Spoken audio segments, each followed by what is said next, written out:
Assalamualaikum warahmatullahi wabarakatuh. Selamat pagi. Bagaimana kabar kalian hari ini? Semoga kita selalu sehat.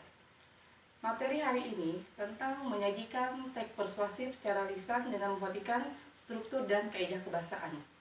Tujuan pembelajaran hari ini, peserta didik mampu menulis atau menyajikan teks persuasi secara tulis dan lisan dengan memperhatikan struktur dan kaidah kebahasaan teks.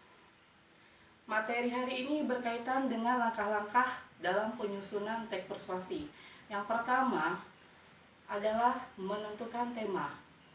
Untuk teks persuasi hari ini, kalian bebas menentukan tema sesuai dengan minat kalian yang kalian sukai. Misalnya, kalian minatnya di bidang olahraga, kalian bisa membuat teks persuasi yang berhubungan dengan dunia olahraga. Contohnya, ajakan untuk berolahraga. Jika kalian berminat di bidang sains, kalian bisa mengambil ilmu IPA, yaitu kalian bisa mengajak atau membuat teks persuasi dengan judul menjaga kebersihan.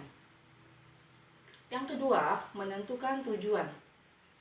Tujuan juga sangat penting dalam penulisan teks karena sebagian besar teks persuasi itu bersifat membujuk atau mengajak orang lain untuk mengikuti atau menirukan tulisan yang kita buat.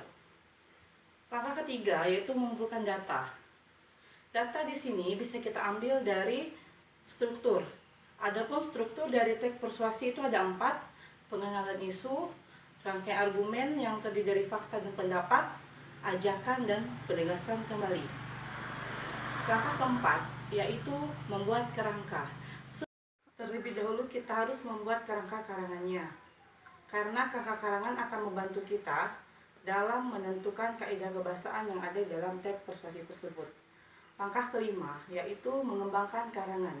Setelah kerangka karangan dibuat, kita akan menulis teks persuasi yang utuh sesuai dengan urutan dari struktur dan kaidah kebahasaannya.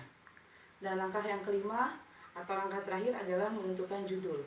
Judul ini dibuat di bagian langkah terakhir karena ketika kita membuat sebuah teks, kita harus membuat kerangkanya terlebih dahulu dan judulnya itu bisa kita buat di akhir. Materi ini bisa kita pelajari